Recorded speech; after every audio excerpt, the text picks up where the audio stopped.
name is Ebony Harris. I am a relationship therapist here in Houston, Texas. And I will start scoping daily, Monday through Thursday. And so the first scope today is about love languages. So we are basically going to go through what love languages are and how they could be ruining your relationship. So there's this guy, Chapman, who wrote a book about love languages. It has been shown to help couples kind of understand how they communicate their love to each other. So before we get started into what are the love languages, I want to kind of explain what a love language is. So a love language is basically how we give or receive love. So however you feel love, maybe when you were younger, how did your parents show you love, or how do you show other people love? Those are love languages. A lot of times we assume that everyone receives love in the same manner, and so we treat everyone in that manner. We love them in the manner that we think people should be loved.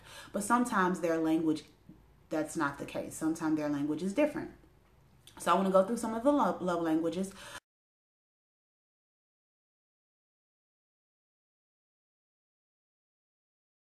Words of affirmation means I like to hear that I'm beautiful. I like to hear that I did a good job. I like to hear that you're proud of me.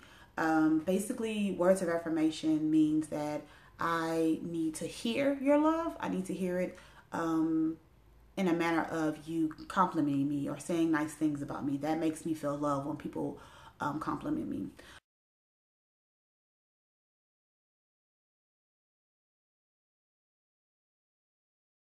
Quality time is spending time with just you and your partner. So that means that you two are, going out on dates, maybe even if you're at home. A lot of people say watching TV doesn't count.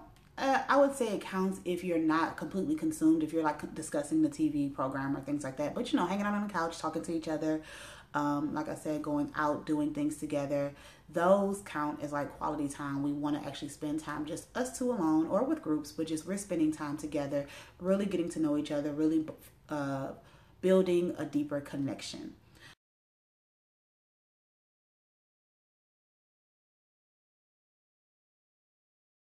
So acts of service means that you are actually going and doing things for me. So let's say if you have a partner and you live together and one person always washes dishes, and you come home and your partner has washed your dishes for you. If that's the way you feel love, then that would explain, that's a good thing for them to do.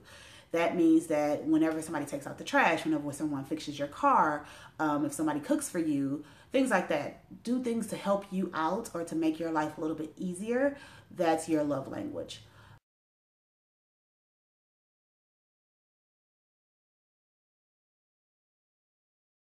Physical touch. The first thing people think of is sex. They always think physical touch means sex. And yes, it does mean sex, but it also means I like to hold hands. I like to give hugs. I like to cuddle. I like to rub your leg or rub your booty or whatever you like. So that's physical touch.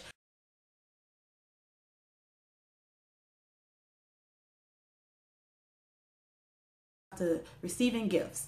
Receiving gifts, and again, this is one of those ones that have like a negative connotation.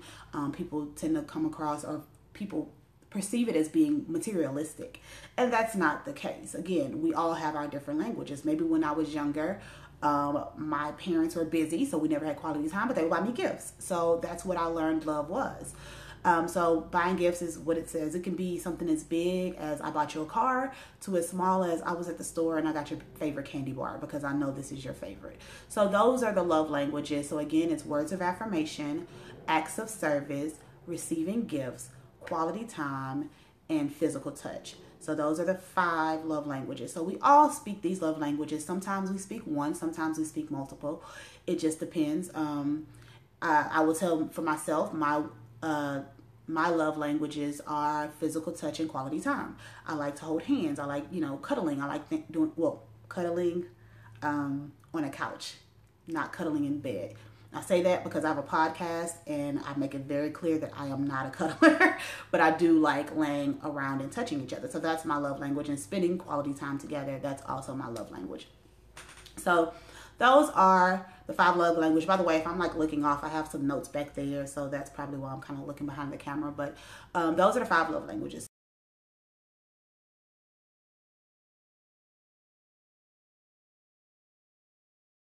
The reason why I say this is because a lot of times we love people the way that we feel love. That means that we don't necessarily love them the way that they understand it. So again, if I'm a physical touch person, I like to hold hands. So when I may not be someone that says I love you all the time, but I will hold your hand or I will hug on you. If we're in public, I'm hugging you from behind. You know, those are the ways that I show love.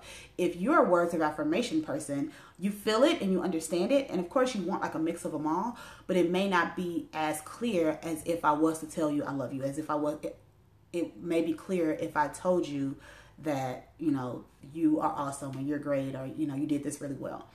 So you have to kind of, we tend to love in a manner that we receive love. So if you're not sure about your love language, how do you show people that you love them? Are you a person that buys gifts? Are you a person that does things for that person? Then that's probably also your love language, that we tend to, you know, give it out the way we want to receive it. And a lot of times that's why there's some miscommunication about love. If you've ever heard, or if you've ever said, I love you more than you love me, you don't show me that you love me, how do I know that you love me, I show you all the time. Those are all phrases that mean we aren't communicating love in a manner that either the other person understands, or we're not receiving it in a manner that we understand. So we should learn other people's love languages. We should speak other people's love languages. And it's very easy. First off, like I said, you may just be able to look at your life and just say, okay, I know that I like doing this. That must mean that's my love language. But there are tests online, of course, and a lot of them are free. You could just go in and like do a little 10-minute test. But once you understand your love language and your partner understands their love language, then it's easier to communicate and to say, like, look, you know, I appreciate when you buy me gifts. I really, really do. But I would prefer if we would hang out more. I would prefer if we had more time together. I would prefer if you said nice things to me, you know. That way you're able to communicate. You know, you want to be thankful for the way they show it, but you also need it in the way that you receive it best. So those are the love languages. That is how we should speak to our partners in love. Again, it's great to have a mix of them all. That's perfection if you're able to show them every day through all 5 love languages how you love them. But you have to understand that they do have 1 or 2 that are specific to them and that are important to them. And so if you can figure that out and show them more in that language, then it will change your relationship, and it will change how they feel about you. So the challenge, I guess, today, I like to give challenges. I like to give homework. I'm a therapist and we often give homework. So the homework today would definitely be to figure out your love language. And if you are in a relationship, even if you're not, you should figure out your love language because it's good to know. But if you are in a relationship, find out what your partner's love language is, and share yours as well. Give them your love language and learn theirs, and then try to do some things within their love language that maybe you hadn't thought of doing before. So thanks for joining me for my scope. If you are a replay viewer, thank you so much. You can give me some hearts if you would like to, and subscribe. I'll be scoping. Again, this is my first one, but I will be scoping Monday through Thursday. And it'll be at different times. I'll just post on my Instagram or Facebook or anything like that when I'll scope, which is Ebony Harris MA. If you are interested, you could also hear my podcast every Monday on iTunes and SoundCloud at It's Room for Relations. And we talk about everything from the first date to the last orgasm. So if you're interested in that, that would be great too. And I will talk to you guys later. Bye.